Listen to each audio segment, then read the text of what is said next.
Item ಯಾವುದೇ ಇರಲಿ try ಮಾಡಿ ಆಚಿ ಚಿಕನ್ ಮಸಾಲಾ. ಆಚಿ ಚಿಕನ್ ಮಸಾಲಾ. ಬೆಂಗಳೂರಿನಲ್ಲಿ ಇಂದಿನಿಂದ ಟೋಯಿಂಗ್ ಆರಂಭ ಆಗ್ತಾ ಇದೆ. ಎಲ್ಲೆಂದರಲ್ಲಿ ವಾಹನಗಳನ್ನ ಪಾರ್ಕಿಂಗ್ ಮಾಡಿದರೆ ಹುಷಾರ್. ಪ್ರತಿ ಪಾಲಿಕೆ ವ್ಯಾಪ್ತಿಗೆ 2 ಟೋಯಿಂಗ್ ವಾಹನಗಳನ್ನ ಈಗ ನಿಯೋಜನೆ ಮಾಡ್ತಿದ್ದಾರೆ. ಒಟ್ಟು 10 ಟೋಯಿಂಗ್ ವಾಹನಗಳನ್ನ ಈಗಾಗಲೇ ನಿಯೋಜನೆ ಮಾಡಲಾಗಿದೆ. 2020ರಲ್ಲಿ ಬೆಂಗಳೂರಿನಲ್ಲಿ ಟೋಯಿಂಗ್ ಅನ್ನ ಸರ್ಕಾರ ನಿಲ್ಲಿಸಿತ್ತು. ಇದೀಗ ಮತ್ತೆ ಸ್ಟಾರ್ಟ್ ಮಾಡ್ತಾ ಇದೆ. ನೋ ಪಾರ್ಕಿಂಗ್ಗೆ ಈಗಾಗಲೇ 500 ರೂಪಾಯಿ ದಂಡ ನಿಗದಿ ಮಾಡಿದೆ ಸರ್ಕಾರ. ಇದರ ಜೊತೆಗೆ ಟೋಯಿಂಗ್ ಚಾರ್ಜ್ ಅನ್ನ ನಿಗದಿ ಮಾಡೋದಕ್ಕೆ ನಿರ್ಧಾರವನ್ನ ಮಾಡಿದ್ದು. ದ್ವಿಚಕ್ರ ವಾಹನಕ್ಕೆ ಬರೋಬ್ಬರಿ 650 ರೂಪಾಯಿ ಟೋಯಿಂಗ್ ಚಾರ್ಜ್ ಅನ್ನ ನಿಗದಿ ಮಾಡಿದೆ. ಇನ್ನು ನೋ ಪಾರ್ಕಿಂಗ್ಗೆ 500 ರೂಪಾಯಿ ಹೊರತುಪಡಿಸಿ 650 ರೂಪಾಯಿ ಟೋಯಿಂಗ್ ಚಾರ್ಜ್ ಆಗ್ತಾ ಇದೆ. ರಾಜ್ಯದಾದ್ಯಂತ ಅಕಾಲಿಕ ಮಳೆ ಅಬ್ಬರಿಸಿ ಬೊಬ್ಬಿರುತ್ತದೆ. ಕಲಬುರಗಿ ಜಿಲ್ಲೆಯ ಹಲವೆಡೆ ಗುಡುಗು ಗಾಳಿ ಸಹಿತ ಮಳೆಯಾಗಿದ್ದು, ಶಾದಿಪುರ ತಂಡದಲ್ಲಿ ಸಿಡಿಲು ಬಡಿದು ರೈತ ಸ್ಥಳದಲ್ಲೇ ಸಾವನ್ನಪ್ಪಿದ್ದಾರೆ. ಇನ್ನು ಬೀದರ್ ಜಿಲ್ಲೆಯ ಭಾಲ್ಕಿ ತಾಲೂಕಿನ ನಿಟ್ಟೂರು ಗ್ರಾಮದಲ್ಲಿ ಸಿಡಿಲು ಬಡಿದು 4 ಗಾಯಗಳಾಗಿದೆ.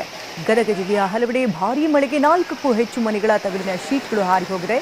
ಮರಗಳು ಧರೆಗೆ ಉಳಿದಿದ್ದು, ಮನೆ ಮುಂದೆ ನಿಲ್ಲಿಸಿದಂಥ ಟ್ರ್ಯಾಕ್ಟರ್ ಸೇರಿದಂತೆ ಹಲವು ವಾಹನಗಳು ಜಖಮಾಗಿದೆ. ಬೆಳಗಾವಿ, ಹುಬ್ಬಳ್ಳಿ ಸೇರಿದಂತೆ ಹಲವು ಜಿಲ್ಲೆಗಳಲ್ಲಿ ರಣಮಳೆಗೆ ಅಲ್ಲೋಲ ಕಲ್ಲೋಲವೇ ಸೃಷ್ಟಿಯಾಗಿದೆ.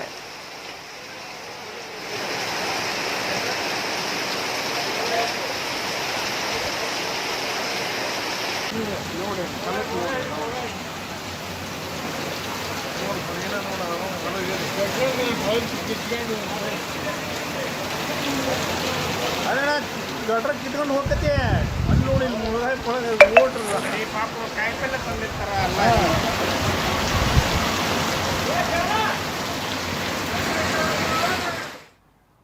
ಆರ್ಸಿಬಿ ಅಂದ್ರೆ ಅಭಿಮಾನ, ಉಸಿರು ಉಸಿರಲ್ಲೂ ರಕ್ತದ ಕಣಕಣದಲ್ಲೂ ಪ್ರೀತಿ ಇದೆ ಅಂತ ಹೇಳುವಂತಹ ಫ್ಯಾನ್ಸ್ ಬೇಸ್.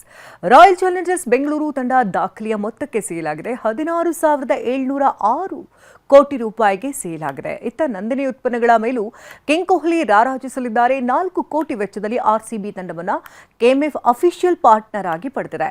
ಕೆಎಂಎಫ್ ಉತ್ಪನ್ನಗಳಲ್ಲಿ ಕೊಹ್ಲಿ ಹಾಗೆ ಬಡಿಕಲ್, ಪಾಟಿದಾರ್ ಫೋಟೋಗಳು ರಾರಾಜಿಸ್ತಾ ಇದ್ದು, ನಂದಿನಿ ಉತ್ಪನ್ನಗಳನ್ನು ದೇಶಕ್ಕೆ ಪರಿಚಯಿಸುವುದಕ್ಕೆ ಪ್ಲಾನ್ ಮಾಡಲಾಗಿದೆ.